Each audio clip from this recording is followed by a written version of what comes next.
Santa Mónica Servicios Informativos. Servicios informativos. Periodismo que construye. Periodismo que crea un mundo mejor. Un mundo mejor. Periodistas en sábado. Periodistas en sábado. Muy buenos días, amigos y amigas de Santa Mónica Radio y Televisión Digital. Bienvenidos y bienvenidas al programa Periodistas en sábado. Gracias por su amable sintonía.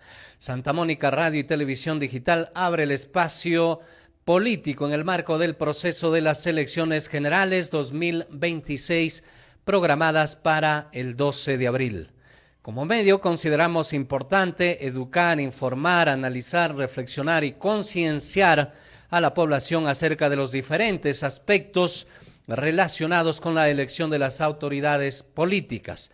Esto con la ayuda de profesionales entendidos en la materia. En ese sentido, hoy tenemos como invitado a Jorge Espelucín Aliaga, coordinador de organización del Comando Nacional de Campaña de Juntos por el Perú, una de las organizaciones que participa en la contienda electoral, las elecciones generales 2026, cuyo candidato presidencial de esta organización es Roberto Sánchez Palomino, congresista hasta hace poco, también exministro durante el gobierno del expresidente José Pedro Castillo. Para el análisis y la opinión también en el programa nos acompaña hoy el abogado César Villalobos Villacorta y de inmediato ya damos la bienvenida entonces a el abogado César Villalobos Villacorta. En primer lugar, ¿cómo está? Buenos días. Muy buenos días, amigos de Santa Mónica. Sí, muchas gracias por la invitación. Y bueno, pues aquí también para contribuir con esta conversación, ¿no? Teniendo un invitado de lujo que nos puede de alguna manera pues enriquecer los conocimientos nuestros y de la población en general para que en las próximas elecciones tengamos pues un voto informado, ¿no?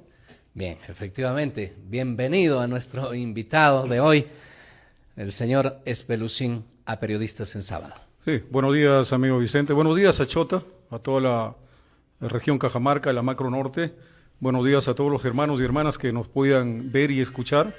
Estamos aquí cumpliendo un rol político electoral en este contexto de las elecciones 2026 y bueno, lo que tengamos que decir esperamos que no solamente sirva de aporte a la conciencia política, sino que sobre todo sirva dentro del proceso de decisión de la población en la medida que estaremos pues hablando a favor de la propuesta política de Juntos con el Perú que lidera políticamente el compañero presidente Pedro Castillo y que representa en su candidatura nacional el compañero Roberto Sánchez Palomino. Usted ha sido claro, es decir, esta agrupación está con Pedro Castillo.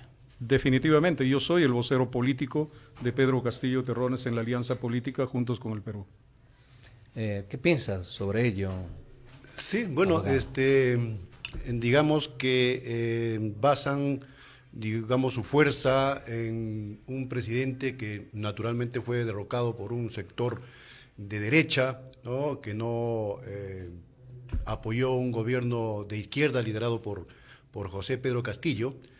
Sin embargo, creemos de que para poner en contexto de esta situación, yo quiero conversar con nuestro amigo, ¿no? El hecho digamos, la trayectoria de la izquierda en el Perú, ¿no? Porque es que, bueno, yo tengo, desde que empiezo a votar, tengo conocimiento de que la izquierda siempre fue fragmentada, ¿no? Y que eso fue de repente un punto débil de la izquierda para poder llegar en algún momento a ser gobierno y con una fuerza que pueda, pues, sustentar el gobierno, ¿no? Lo que no pasó con Castillo, por ejemplo. Entonces, ¿por qué es que la izquierda siempre fue fragmentada? Y es más, ahora Juntos por el Perú, conversando fuera de micrófonos, nos decía pues de que hay una agrupación de fuerzas de izquierda, ¿no? Pero que al final de cuentas, por ejemplo, si tenemos en cuenta que en la elección pasada fue Verónica Mendoza, ¿no? La líder, digamos, de Juntos por el Perú, y ahora ya no está. Están otros, de repente, líderes, ¿no? Políticos dentro de este partido. ¿Nos puede explicar usted por qué esta fragmentación de izquierda que siempre ha hecho daño en realidad a este movimiento, ¿no?, ideológico? Sí, bueno, primero que la alianza Juntos con el Pueblo, que es como realmente se denomina políticamente y que tiene las siglas formales frente al Jurado Nacional de Elecciones de Juntos por el Perú, es una alianza estrictamente del movimiento popular y social, dentro del cual está la izquierda. No es una alianza eminente y puramente de izquierda, es una alianza más bien orientada a los sectores populares, no organizados, no militantes en los partidos políticos, que tienen como norte y referencia al presidente Pedro Castillo. Nosotros en el recorrido que hacemos a nivel nacional recogemos el respaldo y la lealtad que persiste en la figura del presidente Pedro Castillo, por lo que seguramente iremos desmenuzando durante el programa. Pero respondiendo a la pregunta, la izquierda adolece de una enfermedad que se llama el infantilismo de izquierda, en donde todos pensamos lo mismo, pero actuamos de diferente manera en el momento en el que debemos tomar decisiones fundamentales, como es conducir los destinos del país. Hay izquierdas e izquierdas. Hay diferentes connotaciones de la izquierda y para nosotros la izquierda significa la conjunción de las fuerzas políticas populares y sociales que tienen que ver con el día a día del quehacer productivo, económico, cultural, educativo, social, es decir, de aquellos que estamos soportando todo este peso de la crisis política, económica y moral que arrastramos ya hace casi 50 años. Entonces, y en la coyuntura más reciente, en el tema tanto de gobierno como Congreso, se eligieron candidatos de izquierda, pero no hubo izquierda en realidad, ni en gobierno, ni en el Congreso. Bueno, eso ratifica lo que acabo de decir. Nosotros tenemos una tendencia popular que está nutrida por diferentes corrientes de izquierda. Para nosotros la izquierda debe ser lo que fue la izquierda de la década de los 80, en la que la representación de la izquierda unida logró por primera y única vez una conjunción mayoritaria de las diferentes tendencias de izquierda. Definitivamente nos presentamos en este proceso electoral apuntando no ideológicamente a capturar el voto o a convocar el voto popular, más bien de manera social y popular, entendiendo lo que ha manifestado el doctor, la tremenda divergencia y el fraccionamiento de la izquierda. Mal haríamos nosotros tomar como estrategia una tendencia eminentemente de izquierda, cuando en realidad no solamente la izquierda, la derecha y el centro ha convertido el escenario político nacional en una confusión generalizada. Nuestra posición es rescatar los principios de la lucha política y social que quieren y apuntan a construir un país a través de un gobierno honesto y transparente. Eso nos lleva a la siguiente inquietud: ¿cuál es la ideología y posiciones de Juntos por el Perú de cara a las elecciones 2026? Reitero, Juntos por el Perú es un frente político en donde hay diferentes tendencias socialistas, izquierdistas, ambientalistas. Desde el movimiento castillista al que representamos nosotros, nuestra identidad política, que nace con una referencia de la lucha social en las comunidades campesinas, en las rondas, en el sindicato de maestros, definitivamente tenemos una identidad de izquierda, pero nuestro gran propósito es apuntalar la ideología del pueblo. Y la ideología del pueblo es el respeto a los derechos humanos, es el respeto a su derecho a progresar, a tener una mejor condición de vida, es el respeto a su derecho de disfrutar de una planificación, de una explotación racional de nuestras riquezas naturales, de una distribución justa y equitativa de esa riqueza que no la tenemos. Tenemos 11 millones de pobres en el Perú, en un supuesto modelo económico que debiera haber dado los frutos correspondientes para haber hecho del Perú en la geopolítica latinoamericana un país ejemplar en el desarrollo. Tenemos 80% de informalidad en el proceso productivo económico, en el proceso institucional, producto de una constitución política que ahora la tendencia fujimorista y de derecha quiere enarbolar como una bandera política electoral. Entonces nuestra ideología es una ideología del pueblo, es una ideología social.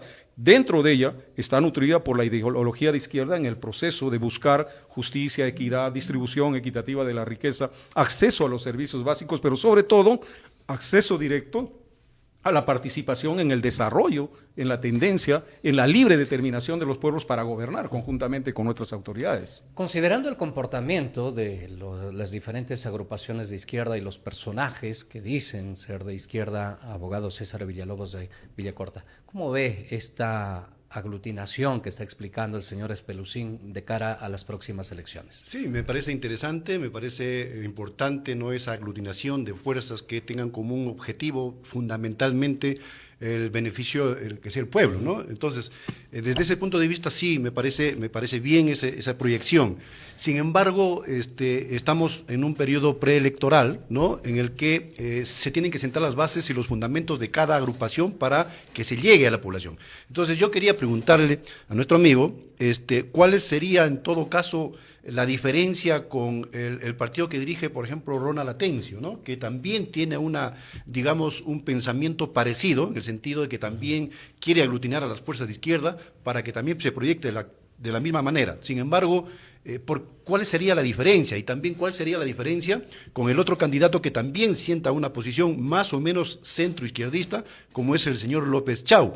Entonces, ¿por qué es que Juntos Perú se diferencia de estos dos partidos? Bueno, con la Alianza Venceremos, con el compañero Ronald Atencio, con las agrupaciones que conforman esta alianza, en realidad tenemos más afinidades que diferencias. Creo que habríamos hecho muy bien en haber abrazado la misma candidatura, el mismo proyecto político. Hicimos el intento desde Juntos con el Perú, hicimos todos los intentos, los esfuerzos desde la cantera de Pedro Castillo, lo digo testimonialmente porque yo he sido parte de las negociaciones de las alianzas, no logramos lamentablemente, más por diferencias personales que por diferencias políticas e ideológicas, pero bueno, lo dejamos ahí, con los compañeros mantenemos una relación fraterna y entendemos que esa es nuestra línea de trabajo y entendemos que ellos guardan el mismo respeto por nosotros porque compartimos los mismos escenarios en la lucha política, en la lucha social y creo que en la proyección que tenemos, la izquierda va a pasar a segunda vuelta, el movimiento popular social, nuestros representantes vamos a estar en segunda vuelta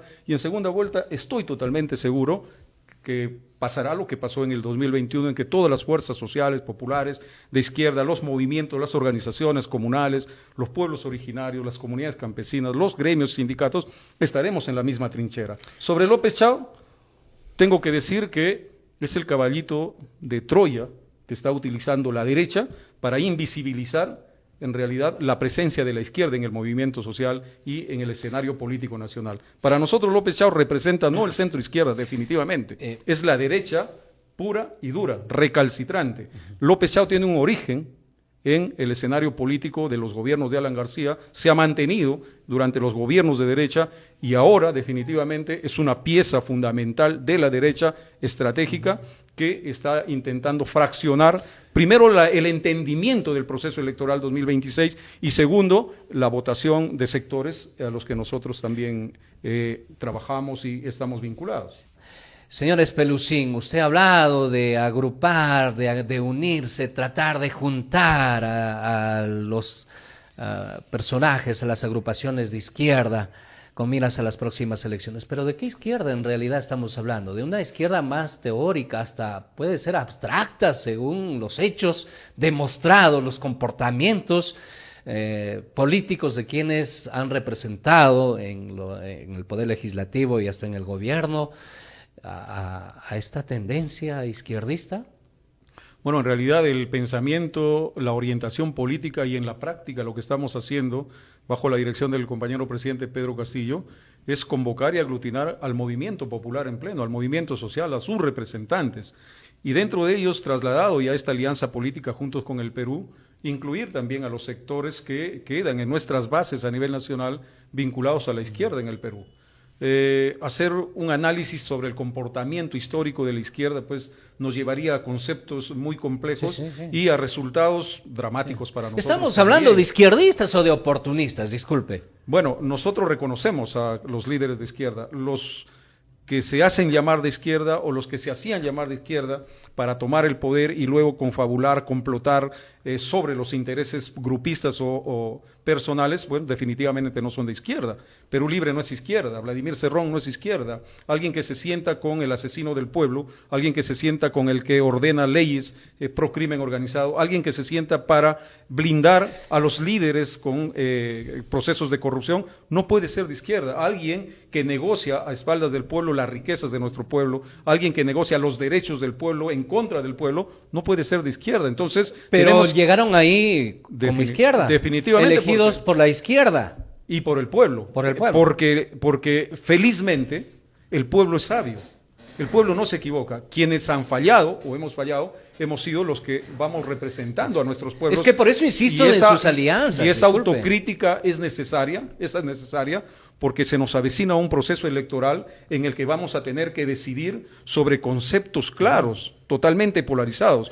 O es el fujimorismo, la derecha y sus satélites del centro, o es el movimiento popular con la izquierda incluida, el movimiento nacionalista, el movimiento enocacerista, que propone una línea política diferente. Entonces, estamos en la obligación de llamar a la población a mirarnos hacia adentro, a mirar qué está pasando en nuestro entorno político y social para definir y encaminar el voto popular. Pero ahí hay un problema de credibilidad. Si ustedes como izquierda hasta ahora no logran juntarse, por lo menos para los últimos procesos electorales como izquierda, entonces ustedes no están convencidos realmente de la posición, el pensamiento de izquierda, sino más bien no están buscando otros intereses, no refleja eso, porque izquierda es izquierda. No, pues mira, yo tengo diferencias, sí que claro. Yo formo mi grupo de izquierda y postulo por este lado. Bueno, tú con el que tengo la diferencia, pues forma tu grupo y postula por el otro lado. Refiero, claro, entonces no está primando la posición de izquierda, sino más bien otros intereses. No. A ver, tenemos que confluir en esto. Ya. El debate, dentro de todo con el pueblo de Perú, de Juntos con el Perú, del movimiento castillista sobre el tema de la izquierda, es un debate que se ha zanjado el día que concluimos el proceso de alianzas. Para nosotros, la propuesta política de Juntos con el Perú, de esta alianza política, es una propuesta de tendencia popular, de ideología popular. Nosotros no podemos encuadrar o circunscribir a la alianza política del presidente Pedro Castillo, Juntos con el Perú, solamente en el marco de la izquierda. Nosotros en la autocrítica histórica que hacemos... ¿Porque les conviene? No porque nos conviene, es por realidad objetiva. Si nosotros conceptualizamos políticamente el proceso 2026, tenemos que tratar a las cosas como son.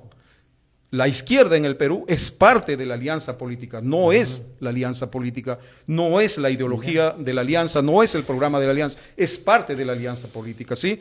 Recibimos el aporte de la izquierda, pero sobre todo recibimos el aporte del movimiento social y popular que está representado por todas las vertientes no encapsuladas en esta tendencia de izquierda o de derecha. Para nosotros este proceso tiene como propósito iniciar la construcción de un proyecto político a largo plazo que recoja justamente las voces que nunca fueron escuchadas y que recoja las tendencias que nunca fueron tomadas en cuenta dentro de este proceso, incluso dentro de la propia izquierda. ¿No será alianzas para que después en un eventual gobierno comiencen a repartirse acorde a los intereses de todos los aliados como está ocurriendo hasta ahora, y no solo en la izquierda, sino en los diferentes gobiernos? El golpe de Estado que se le da a Pedro Castillo, el secuestro de Pedro Castillo en Barbadillo, la interrupción de un gobierno elegido mayoritariamente por un pueblo del Perú profundo, se dio justamente porque Pedro Castillo nunca cedió al chantaje de la derecha, al chantaje del fujimorismo desde el Congreso,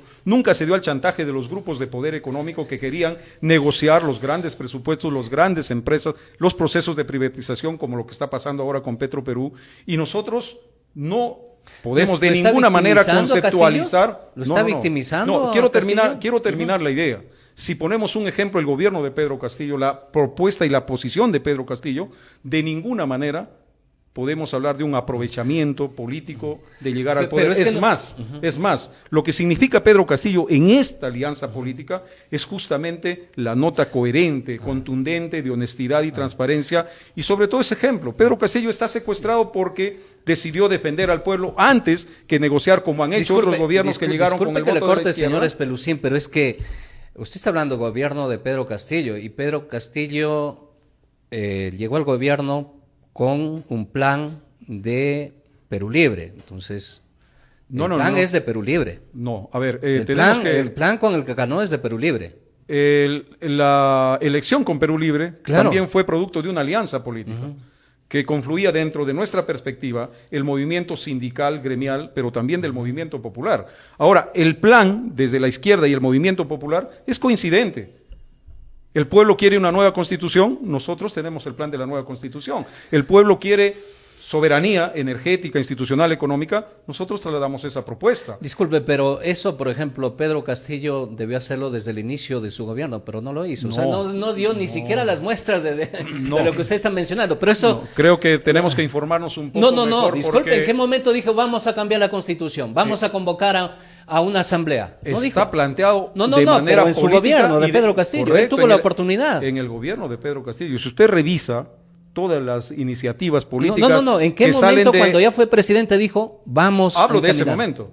Hablo de ese momento. Dígame, ¿qué momento? Si usted revisa la historia del gobierno de Pedro Castillo, va a encontrar reiteradas oportunidades en que el Ejecutivo, presidido por Pedro Castillo, solicita al Congreso de la República la tratativa y el debate sobre la consulta para la instalación de la Asamblea Constituyente. Con un Congreso de fujimorista y de derecha, ninguna de las iniciativas políticas para cambiar la Constitución avanzaron. Definitivamente, nosotros tenemos un proceso justamente en esta alianza política que definitivamente va a insistir en este proceso. Por eso es que queremos nosotros llamar a la unidad del pueblo, porque con mayoría parlamentaria podemos hacer los cambios que corresponden. Quizás debió comunicar un poco más a la gente precisamente sobre estas iniciativas.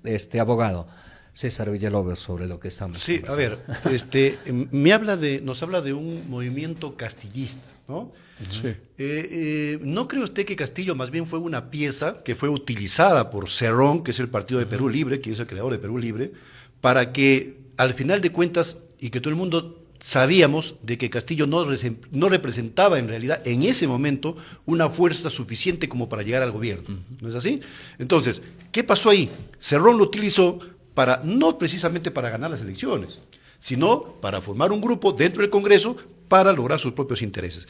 Yo pienso más que movimiento castillista creo que no existe en realidad, ¿no? Más bien sí fue un dirigente sindical, ¿no? Que fue visualizado por este tipo Cerrón, que al final lo utilizó él y lo llevó a la presidencia, y que, bueno, fue una sorpresa para todo el mundo, porque sinceramente, honestamente, la victoria de Castillo fue, le tocó la suerte de quedar con Keiko Fujimori, ¿no? Y tuvo la oportunidad de llegar a ser presidente sin mayor, digamos, preparación, sin mayor, digamos, una plataforma que lo acompaña alrededor, porque imagínense, los principales actores que se fueron con él, Bellido, ¿no? Qué sé yo, varios congresistas se le fueron al año, se le fueron a los 8 meses, se pasaron de partido, lo abandonaron, ¿no? Y el primero en abandonarlo fue evidentemente Cerrón, ¿no?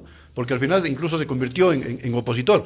Entonces, yo creo que esa perspectiva no lo veo tan fuerte dentro de la izquierda, ¿no? Bueno, el movimiento castillista existe, y existe a nivel nacional, existe en todos los sectores sociales, más en los sectores del Perú profundo, más en las comunidades rurales, en las comunidades campesinas, en los pueblos originarios, más en los gremios y sindicatos, definitivamente. Y si nosotros tuviéramos una mirada transversal de la población rural que tenemos a nivel nacional, ahí está el castillismo. Existe el castillismo, por tanto el castillismo es el motor impulsor de esta alianza política junto con el pueblo. Ahora, aceptar que Pedro Castillo tuvo la suerte de aliarse con Vladimir Cerrón y que por ello llegó a ser presidente, sería negar la trayectoria política y sindical de Pedro Castillo preparando y dirigiendo la histórica huelga del 2017, a través de la cual se hace visible, no solamente por un pliego de reclamos que atañe al magisterio y a la educación pública peruana, no, sino porque esa huelga fue el escenario propicio para sentar las bases de una coalición nacional, porque esa huelga no solamente sienta el problema de la educación en el Perú, sino sienta o recuerda las bases de por qué el Perú en el 2017 estaba igual que estamos ahora. La trayectoria del fujimorismo, su dictadura, sus abusos, impresos sobre la realidad que vivíamos en el 2017. Entonces nosotros, desde la representación de Pedro Castillo, tenemos que más bien acentuar que la presencia de Pedro Castillo como líder en el año 2021 impulsa la proyección de un partido político de izquierda, Perú Libre, y que lamentablemente, en el ejercicio de la función, la ambición o la desviación política ideológica de Vladimir Cerrón ayudó o coadyuvó, y ahora ya sabemos que fue parte de la conspiración y el complot para el golpe de Estado. Y si no, la historia, mire, nos dice la verdad. ¿Dónde terminó Vladimir Cerrón en medio de esta vorágine del año 2022 hacia adelante? Si no es conviviendo con la derecha, con el fujimorismo, es decir, con los autores del golpe de Estado, con los autores de los asesinatos de los hombres y mujeres del sur, pero también también con los autores de la crisis moral que vivimos en este país, que dirige este payasito llamado José Gerín.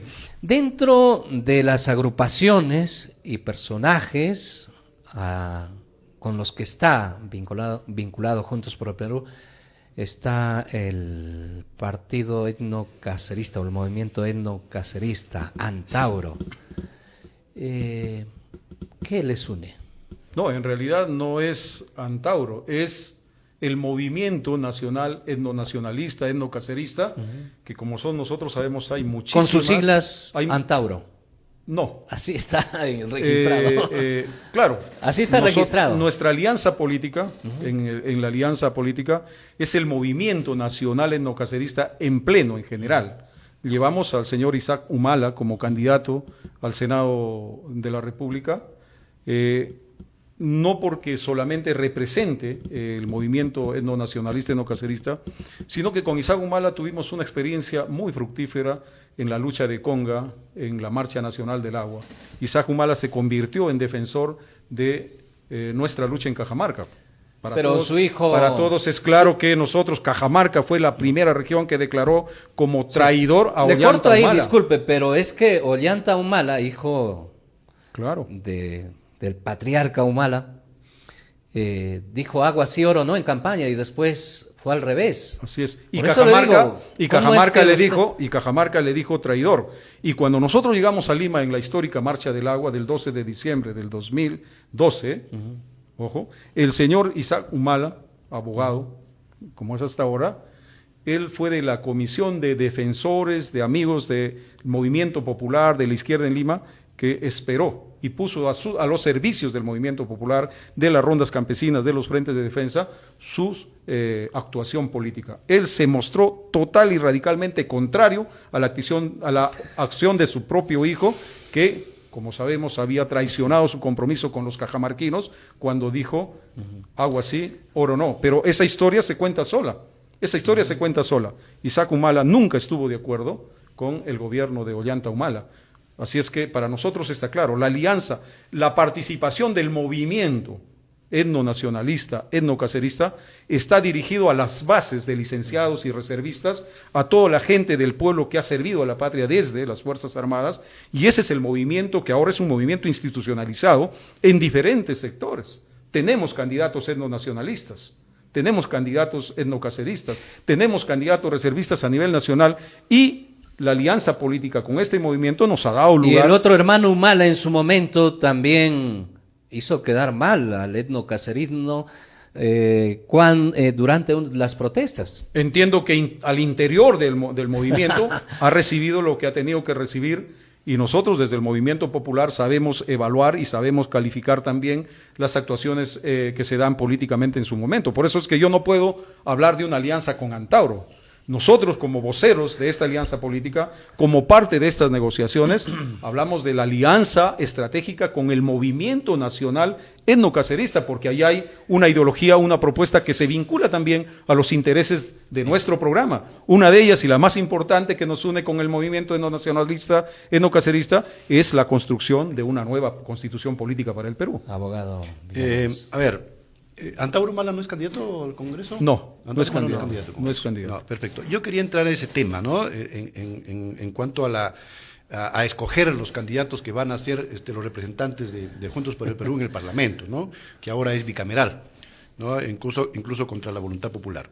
Pero no obstante ello, ¿no? ¿Cuáles son los criterios, por ejemplo, para escoger a las personas, teniendo en cuenta que el Parlamento Nacional es un foro político por excelencia, ¿no? Ahí van los políticos, los que tienen una trayectoria política extraordinaria, los que tienen conocimientos, porque si nos remontamos al pasado, el Congreso, ¿por quién estaba representado, por ejemplo? ¿No? Yéndonos a la izquierda, Javier Descanseco, Jorge del Prado, Breña Pantoja, Horacio Ceballos, ¿no? Gente con una posición política definida y con una trayectoria profesional extraordinaria. Y un desenvolvimiento, ¿no? preparación. Por la izquierda, y fíjese, por el aula derecha igual, ¿no? Y mira, ¿qué teníamos? El PPC, por ejemplo, tenía a un Osterling, a un Ramírez de Villar, ¿no? Políticos y profesionales de primer nivel. Acción Popular con Orihuela o con Alba Orlandini, ¿no? Entonces, pero la izquierda tenía unos cuadros que fueron fantásticos. Ahora, por ejemplo, si nosotros revisamos la lista de que ahora tiene Juntos Perú y otros partidos de izquierda, por ejemplo, sin ir muy lejos, ¿qué virtudes tienen, por ejemplo, al margen de ser hermano de Castillo, de Castillo Terrones, por ejemplo, el hermano, no sé cómo se llama, José Mercedes. José Mercedes, y también esta señorita Jennifer, ¿no? Aparte de ser familiares directos de Castillo Terrones, de José Pedro, ¿cuáles son los méritos, por ejemplo, para ingresar, para hacer estos listas? Bueno, ¿no? primero tenemos que hacer un deslinde claro, ¿no? No nos podemos quedar en el romanticismo de los años 80 o 70, en donde la forja de la ideología y el programa político de la izquierda era una tendencia más institucionalizada, ¿no? Pero también no podemos desconocer que esa tendencia institucionalizada había convertido a los partidos en cúpulas donde solamente los, entre comillas, preparados estaban o llamados a ser candidatos, a ser representantes en el Parlamento. Es decir, había una elitización de la representación política en el Parlamento nacional. Pero nos olvidamos que el Parlamento es un poder del pueblo. El Parlamento es un poder que tiene que tener representantes. Pero hay que llegar con méritos. Del pueblo. Hay que llegar con méritos, ¿o me equivoco? Pero si hablamos de méritos... Preparación. No. Pero la preparación no es un mérito. No. La preparación es consecuencia de un desarrollo personal. Ya, el mérito para ser congresista debería ser, en primer lugar, ser honesto. Tener una vida y una trayectoria de trabajo y honestidad. Desde la concepción de la alianza política Juntos con el Perú, los mejores títulos, los mejores méritos que puede tener un representante en el Senado y en la Cámara de Diputados es ser un hombre honesto, un hombre de pueblo, un hombre transparente, que demuestre que con su trabajo sustenta a su familia, sustenta su vida y sustenta el país. ¿Y cómo se desenvuelve? ¿Cómo se desenvuelve en el Congreso si no está preparado? Pero entonces, tendríamos que fraccionar el Perú entre los instruidos y los analfabetos. Porque si llevamos el concepto del representante del pueblo al Congreso, solo el que tiene una preparación profesional o doctorados o maestrías. No. Discúlpeme. Yo provengo del campo. Y por el hecho de provenir del campo, no significa que yo no me puedo preparar, no puedo estudiar una carrera, no puedo esforzarme. Está bien. Y si voy a apuntar, en este caso, al Congreso, lo mínimo que tengo que hacer, yo vengo del campo, ojo, es prepararme. Porque soy del campo, no, oigan, yo soy del campo y no necesito más que ser honesto para ir al Congreso. ¿Y qué voy a hacer en el Congreso si no estoy preparado? Sí, más bien yo entiendo una posición que escucho de ambos, una posición un poco segregacionista. Permítame. Yo no me refería, disculpe, yo no me refería a la posibilidad, por ejemplo, a un hijo del pueblo a ser representante en el Parlamento. A ver, para aclarar el tema. Contra el propio derecho. Para aclarar el tema, yo no me refiero no a un mérito profesional, definitivamente no, o sea, cualquier ciudadano, José Carlos Mariátegui, por ejemplo, eso no fue un profesional. Un autodidacta. Pero preparado. Claro, obviamente, ¿no? Yo me refiero a la posición ideológica, a la visión política, a la trayectoria política, ¿no? ¿Cómo es que porque para ir al Parlamento debe tener una ideología política, un planteamiento político, una posición política total, ¿no? Entonces yo me refería a eso, ¿no? Definitivamente. Pero usted no es importante. El hecho que sea pues ingeniero, abogado, por acá, no, pero yo no voy a eso. Los ejemplos, sí la posición ideológica, ¿no? Los nombres de personajes que ustedes me han mostrado reúnen las condiciones para representar al país, seguramente desde la izquierda y la derecha. Porque tienen una trayectoria profesional y política reconocida, cierto. Pero para llegar al Parlamento, ¿qué necesitamos? Necesitamos interlocutores de la verdadera realidad del pueblo con las decisiones que se toman con el Estado. Yo no sé si Osterling, incluso yo no sé si los representantes de la izquierda fueron los reales voceros de las necesidades del pueblo, o si es que necesitamos, como en este caso nuestra propuesta, llevar del mismo seno de la población la gente que vive la pobreza, la falta de servicios básicos, el abuso de las autoridades, la destrucción de su ecosistema, la incluso expulsión de sus propios territorios. Para ser claros, vamos a la pausa. Para ser claros, para usted no es importante que esté preparado quien aspira a ser congresista, a ser presidente. Sí es importante, pero no es el todo. No puede ser el todo. Por eso mismo. Pero también yo le puedo decir que nosotros no estamos de acuerdo con las posiciones personalistas, que nuestros representantes al Parlamento, sea congresista, senador o diputado, no van a proceder de manera individual y de acuerdo a sus propios intereses, sino para que las decisiones... La realidad no está Sí, demostrando sí, lo no, contrario. Pero las decisiones que se tomen, Sí. se toman como partido, se toman como alianza, se toman Bien. desde la perspectiva del ¿Sabe por qué? cumplimiento de ¿Sabe un por qué programa le digo esto? político. ¿Sabe por qué le digo esto? Por eso, la posición clara y preciosa de una cuestión ideológica y política. ¿Por qué? Porque si, por ejemplo, cuando llevó Castillo a varios de sus representantes, ¿no? Profesores, ingenieros, qué sé yo, ¿no se le fueron? Sí. Entonces, son por decisiones. eso tiene que ser, por eso hay que ver una Pero situación por eso política digo, definida. nuestro ¿no? principal Leal, criterio, ¿no? Nuestro cosas así, principal ¿no? criterio es la honestidad, la transparencia, la lealtad con el pueblo y con el proyecto político el que abraza. Usted me ha preguntado Exactamente, usted me ha ¿no? preguntado No, por pero- Mercedes Castillo y por Jennifer Paredes. Para nosotros no es el vínculo con el presidente de la República. Para nosotros, José Mercedes Castillo Claro, por eso Terrones, decía, no, mire. representa la imagen, la procedencia, la trayectoria familiar, el acompañamiento, la lealtad al propio presidente Pedro Castillo. Yo quería que me no es que explique- José Mercedes esté ahí porque Yo es quería el que me hermano. explique eso. O sea, mi pregunta no va dirigida en el Correcto. sentido de que Entonces- ¿por qué lo llevan a ellos? Porque no tienen nada. No. Ahora- totalmente respeto a todos los candidatos, no o sea si van, no, sino que Ahora, para hay nosotros, una explicación. la para ese imagen de tema, ¿no? José Mercedes Pedro Castillo, la imagen de Jennifer Paredes, no solamente representan el vínculo familiar con el presidente, sino representan la lealtad, pero sobre todo el sacrificio y la resistencia de haber sobrevivido No a importa un la ataque. experiencia política, la preparación No, sí importa, que deben pero tener. Jennifer es profesional. El compañero Mercedes Castillo tiene una trayectoria como productor, como rondero, como dirigente de su comunidad. Para nosotros eso es suficiente. Bien. Pelearemos en el seno del Claro. Congreso desde las propuestas que llevemos del pueblo con aquellos de la élite que nos presentan títulos honoríficos y que al final han arrastrado al Perú a una catástrofe política.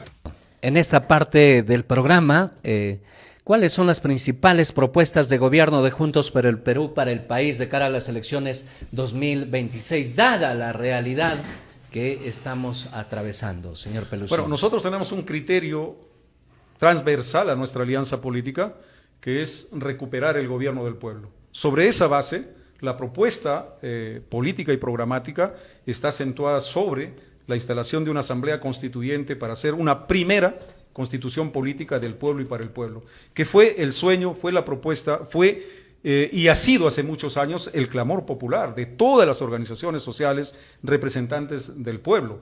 Para nosotros es fundamental que este nuevo contrato social abarque, incluya la diversidad de problemas y sueños que tenemos a nivel nacional, que incluya a todas las naciones que son invisibles ahora desde la perspectiva de la Constitución del 93, que es totalmente neoliberal y de derecha. Pero nuestra propuesta también es que tenemos que recuperar, proteger y poner al servicio de la nación nuestra soberanía nacional, soberanía territorial, energética, económica, institucional, porque lo que tenemos ahora... Estatizar la... No. Porque están privatizadas casi todas. Hablar de estatización sería como validar la privatización que hizo Fujimori también, y nosotros no vamos en ese camino. ¿Cuál es Nosotros la vamos propuesta? en el camino de hacer que la soberanía que tenemos, es decir, la riqueza natural, la estructura institucional del Estado, Ya. la acentuación sobre nuestros modos de vida, que es nuestra cultura, sean el fiel reflejo del trabajo, del aporte y de la participación de nuestro pueblo. ¿Quiénes generan la economía en el Perú? Las grandes empresas transnacionales que privatizan todo el sector estratégico gracias a la Constitución de Fujimori. No, el dinamismo económico ¿Cómo está sería en nuestros eso? pueblos. ¿Cómo está sería en el eso? agricultor, está en el ganadero, está en el Sí, artesano. pero está en ¿cómo todo. sería eso? Pero justamente cuando hablamos de construir la nueva Constitución, es que no lo voy a hacer yo desde este set de entrevista, no lo va a hacer un candidato o un parlamentario, es una conjunción de voluntades de todo el Perú. Construir una nueva Constitución significa participación colectiva y libre determinación, y en el camino, como hemos sido y hemos cuestionado siempre, el modelo económico fujimorista, que es el modelo neoliberal impuesto por Estados Unidos a través del Acuerdo de Washington, termine. La Constitución del 93 ha caducado. ¿Cómo está en el Perú ahora? Corrupción, pobreza, entreguismo, contratos ley que han amarrado nuestra geopolítica estratégica respecto a nuestra producción a las familias más ricas del Perú o a las transnacionales más poderosas. Y lo que llama la atención es también que está más parchada que ya no hay donde parche, y a cada congreso va modificando y modificando. Y acorde Pero lo muchas están veces a modificando intereses- De acuerdo a sus intereses. a sus Siempre intereses. de acuerdo a los intereses de los más poderosos. Abogado, en esta inquietud. Sí, mire, a ver, una de las diferencias entre la izquierda y la derecha está en la titularidad, pues, de los medios de producción, ¿no? Entonces, definitivamente, lo que ha hecho los últimos gobiernos, y que empezando por Fujimori, que fue el gobierno más terrible que tuvo el Perú, fue el entreguismo, ¿no? Entregaron nuestras empresas del Estado, las más importantes, las más productivas, ¿no? Y de manera, digamos, primaria, ¿no? Con el producto primario. Entonces, yo creo, no sé si está dentro de su plan de gobierno, por ejemplo, el hecho de que los medios de producción, o los medios de producción fundamentalmente, ¿no? Qué sé yo, la minería, la agricultura, todas ellas, ¿no? Deberían ser mejor administradas, ¿no? Y con un agregado para que si se tenga que exportar, se tenga que exportar como un producto agregado con mayores beneficios para vos, no como una materia prima como lo estamos haciendo ahora y como lo hizo Fujimori con la Constitución precisamente del 93, ¿no? Entonces, ¿cómo revertir esa situación? ¿Cómo hacer de que nuestros productos vayan en una situación de mejora para obtener unas mejores divisas y que obviamente esto pues favorezca definitivamente al poblador, directamente al poblador, no a las grandes empresas ni a las grandes corporaciones, sino al poblador, al ciudadano de a pie, al ciudadano común y corriente? Bueno, nuestra visión política sobre el Perú está justamente basada en la multiplicidad y en la potencialidad de riquezas que tenemos en el Perú. Lamentablemente, no solamente mal administradas, lamentablemente sustraídas, subsanadas desde la visión del fujimorismo y la derecha. Con las riquezas que tenemos en el Perú no se justificaría ni una sola familia pobre en el Perú, no se justificaría ningún pueblo sin servicios básicos, no se justificaría ninguna escuela sin maestros, ningún centro de salud sin médicos, porque lo que tenemos alcanzaría para eso y para mucho más. Por eso es que nuestro plan de gobierno, dentro del proceso de la nueva Constitución, del plan económico, de la soberanía, está justamente llegar al criterio de la industrialización en nuestro país, pero para ello, ¿qué necesitamos? Un proyecto educativo, científico y tecnológico que potencie la riqueza natural que tenemos, pero necesitamos también una planilla de funcionarios honestos y competentes que no vean en el encargo que les da el pueblo una oportunidad para enriquecerse, como hemos visto, que ha sido lamentable y vergonzosamente la constante en los representantes de la función pública. Usted ha dicho un aspecto muy importante, una planilla de funcionarios realmente impecable. Lo que no hizo Pedro Castillo, acuérdese, con el ministro Sánchez, si no me equivoco. Silva. Es un ejemplo nada más. Para terminar, y aquí con esta pregunta, también ya es como parte final del programa, ¿por qué eligieron a Roberto Sánchez Palomino como candidato presidencial? Bueno, porque es natural que dentro de una alianza política se tenga que identificar a un representante a la presidencia como candidato. Pero también recordemos que Roberto Sánchez fue el ministro de Pedro Castillo durante todo su gobierno. Recordemos que Roberto Sánchez también ha sido uno de los que han acompañado al presidente en las propuestas dentro del propio gobierno. Y Roberto Sánchez aparece después de un análisis sobre la conveniencia o no de quién representa a Pedro Castillo en esta alianza política. Es decir, no es una decisión al azar, es una decisión producto de un análisis político y producto de una proyección en el pueblo sobre la lealtad con Pedro Castillo. Entonces, hay muchísimos argumentos que nos llevaron a nosotros a identificar a Roberto Sánchez como el representante en esta alianza política. Le digo porque Roberto Sánchez tiene investigaciones en su contra por parte de la Fiscalía, procesos en marcha. Sí, y precisamente por situaciones ocurridas durante su desempeño como ministro. ¿Pero tiene procesos por corrupción? Por presunta corrupción, sí. Tráfico de influencias, no sé si usted lo ha revisado. No, más hay procesos en contra de, no solamente de Roberto Sánchez, de la mayoría de ministros que acompañaron al compañero presidente Pedro Castillo, producto de ese acoso permanente que la derecha y el fujimorismo desde el Congreso, la prensa mercenaria, que es la prensa de Lima, apuntalaban todos los días del gobierno de Pedro Castillo. Punto número 2, es parte de un Congreso que no tiene ni 5% de aprobación. Sí, pero es parte de ese Congreso contestatario, es parte de ese Congreso que se ha opuesto a todas las políticas de la derecha y el fujimorismo, es parte de ese Congreso que exige y ha exigido la nueva Constitución, es parte de ese Congreso que sigue exigiendo que no se archive los procesos contra Dina Boluarte por sus responsabilidades en la matanza de los hermanos de la Macrosur. Es parte de ese proceso que está luchando para que no se privatice Petroperú, porque Petroperú significa todavía para nosotros la defensa de la soberanía energética del Perú. Es parte de ese Congreso también, permítame, es parte de ese Congreso que nos ha hecho recordar que la Constitución del 93 fue la puerta abierta a la corrupción, al entreguismo, al socavamiento de la dignidad de nuestro país. Se le vincula también al señor Bruno Pacheco, que a través de él llegó a Pedro Castillo, por ejemplo. Otra situación, Yehude Simón, del Partido Humanista, precisamente menciona que Roberto Sánchez es traicionero. Le sacó a todos los impulsores iniciales del Partido Humanista para él. Bueno, los temas internos que haya pasado con JP, sí, pero es importante y saber. Simón, sí, pero por ejemplo, cómo creer en la palabra de Yehude Simón, que se decía marxista, leninista, y terminó siendo el primer ministro del asesino de Bagua. ¿Cómo creer en Yehude Simón, que se puso al servicio de las élites burguesas, de las élites económicas que han saqueado históricamente al país? ¿Cómo creer en Yehude Simón, que se alquiló políticamente a una propuesta política antipopular? Pero bueno, ese es un tema de ellos. Lo que para nosotros significa en este momento el análisis de la propuesta de Roberto Sánchez, de su paso por el Ministerio de Producción o de Comercio Exterior y su paso por este Parlamento contestatario, pero contrario a los intereses de la derecha. Cuando cayó Castillo, ¿qué pasó?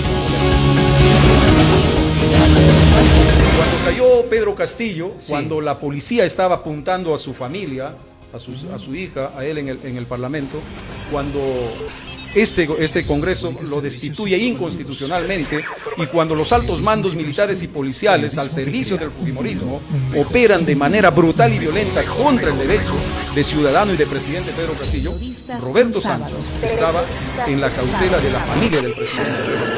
Son situaciones muy íntimas que no se ventilan en los medios de comunicación, pero que llegado el momento tenemos que decirlo, porque no podemos dejar sombras sobre lo que pasó ese día 7 de diciembre, que empieza con un mensaje a la nación y termina con una brutal agresión sobre el derecho del presidente Pedro Castillo, que representa a todos los pueblos del Perú. Brevemente, para terminar, sus palabras finales, abogado César Villalobos Villacorta, el tiempo nos ha ganado. Sí, claro que sí.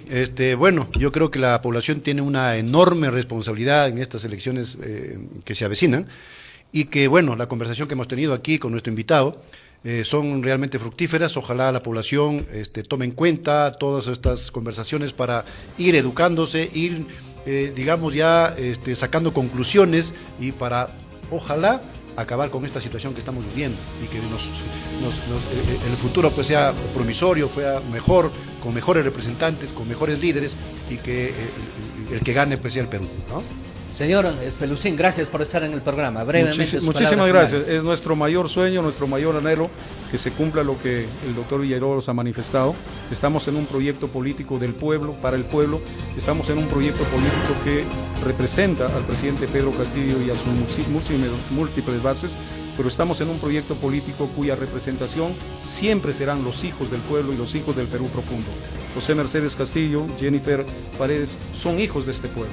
Y vamos a estar con Roberto Sánchez, con toda la plancha presidencial, con la lista parlamentaria este 12 de febrero, aquí, justamente, en la Plaza de Armas de Chota. 12 de febrero.